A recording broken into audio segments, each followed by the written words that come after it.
The SI.com list of the top 100 NBA players for next season has been published. Ben Golliver and Rob Mahoney, you guys created this list, and now I'm going to make you defend it. Ben, Russell Westbrook comes in as the fourth best player in the NBA. How did you arrive there? Maggie, the number 4 spot's the toughest spot maybe on the entire list because there's so many qualified guys who could be in that discussion. You're talking about, the Anthony Davises and Kevin Loves and Blake Griffins and Carmelo Anthonys of the world. I mean, all these guys are sort of competing for that spot. Russell Westbrook is clearly not a perfect player, as his detractors will let you know. There's turnover issues. There's some of the off-court stuff that bothers people. Of course, there's 3 knee surgeries in the last, I think, 16 or 18 months that are really going to weigh over everything. But what you have to look at is how effective he was once he came back to the court last season. He was an absolute monster, and I think he is the second best point guard in the NBA behind Chris Paul, and that's where he lands on our list. He's very dynamic. He competes every single night. He has a huge impact on the game every single night. And he had an excellent playoffs, too. I mean, there were times where he was the Thunder's best player, and they came within 2 wins of going to the finals.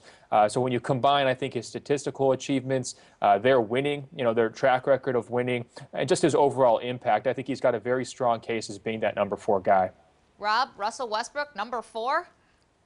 Yeah, I think with Westbrook, he draws a lot of criticism just in the way that great players on good teams often do. We focus and we nitpick on the little things that he does wrong, and we kind of overlook the fact that this guy is hugely productive and one of the most influential players in the league in a lot of ways. I mean, when you play against the Thunder, you have to game plan for Kevin Durant, obviously, but the pressure that Russell Westbrook will put on your defense is huge, and it opens up all kinds of shots for the rest of the guys on the team.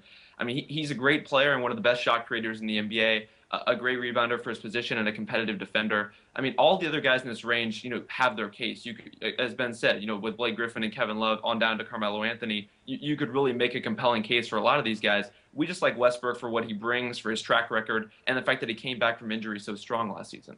Ben, I'm now playing judge, jury, and executioner. Tim Duncan is the 5th best player in the NBA this year. Defend it. Well, I'm glad to, because this has been a huge argument for us these last couple of years. I mean, when you look at Tim Duncan, he was the most important player, period, on one of the best champions we've seen in recent memory in the Spurs. I mean, they were absolutely dominant throughout the postseason, and he was the foundation of it.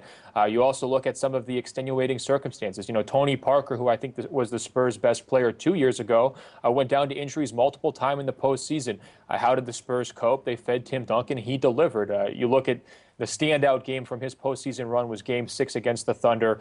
He really put it all on his shoulders. He's basically single-handedly defeated Kevin Durant and Russell Westbrook, 2 guys who are above him on this list in overtime. And he did it against Serge Ibaka, one of the best defensive players in the NBA. And then not only did he do all of that, he spent his post-game interview guaranteeing that he was going to beat LeBron James's Miami Heat. And then he delivered on that, too. And so when you look at his current status in terms of being sort of the king of the mountain, so to speak, and not just him, but the Spurs in totality, I think you really have to give him a lot of credit for that. Sure, the age is there. It's certainly possible that when we do this list next season, he drops off to, say, 40s or 50s just because, he finally hits that wall. But he hasn't hit it yet. He's an incredible defensive player. He's a very effective offensive player. He's a great passer. He's a great leader. And for all of those reasons, I think he totally deserves his spot in the top 5. Rob, take me back to the days of the debate club and tell me why Anthony Davis is 6th on this list.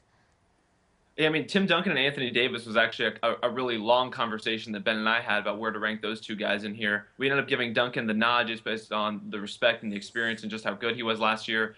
But Davis was a guy who last year we had ranked, I think, in the 40s. He's made a huge jump up this year into our top 6, but he's just so compelling as a player because he can do so much without the ball. And those are kind of the most interesting guys in the NBA right now. Obviously there are a lot of stars who, if you put the ball in their hands, they can create shots, they can put a lot of points, they can get a lot of assists. But Davis is a guy who's really going to stretch the limits of the defense just by being out there. He's such a threat to catch lobs and finish. He has a really nice mid-range jumper that's developing. And then now, as of last season, he's become a really good shot creator for himself on a team that really didn't give him a lot of help.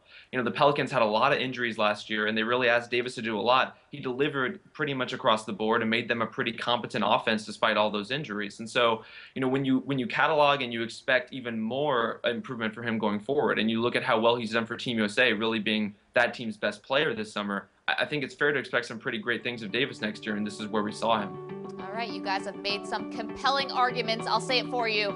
The defense rests. Ben Golliver, Rob Mahoney, thanks a lot.